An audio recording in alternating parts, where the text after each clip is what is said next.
মুসা আলাইহিস সালামের হাতের লাঠিরা ঈসা নবী যখন আসবেন ওনার হাতে আসবে। ফিলিস্তিনের অধিবাসীদেরকে এখান থেকে সরিয়ে দিতে চাচ্ছে, এরা লাঠি খুঁজতেছে। এখন লাঠি খুঁজবে কিভাবে? তাদের দাবি হলো যে এটার নিচে পুরাতন একটা চেম্বারে গাজার মাটির নিচে, কারণ এই ফিলিস্তিনের মাটিটা এই উল্টাইছে পাল্টাইছে বহুবার, এই সহজে কতবার ধ্বংস হয়েছে আর কতবার পুনর্গঠন হয়েছে আল্লাহ ভালো জানে। এটা অনেকদিন আমরা আলোচনা করব। এই ফিলিস্তিনের এই জমিন যে কতবার মেসাকার হয়েছে, এই সহজে কতবার মাটির সাথে মিশছে আর কতবার যেটা পুনর্গঠন হয়েছে হিসাব ছাড়া বিগত 6000 বছরে।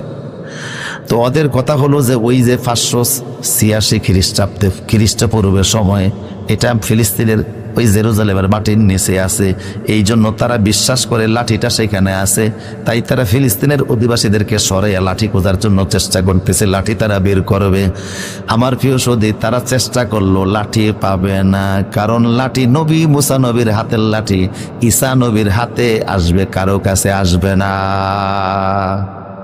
সুবহানাল্লাহ বলেন, সুবহানাল্লাহ। ড্রাইভার ছাড়া কি আরেকজন, এক ড্রাইভারের গাড়ি কি আরেক ড্রাইভার ছাড়া কেউ চালাইতে পারে? যাত্রী যদি বলে যে আমি বসলাম, এটা সম্ভব না, অ্যাক্সিডেন্ট কর। মুসা আলাইহিস সালামের হাতের লাঠিরা ঈসা নবী যখন আসবেন ওনার হাতে আসবে, এবং আসলে তিনি মেসাকার শুরু করবেন ইহুদিদের উপরে আর দাজ্জালের উপরে। দাজ্জাল আর ইহুদি মুক্ত পৃথিবী হবে ইনশাআল্লাহ।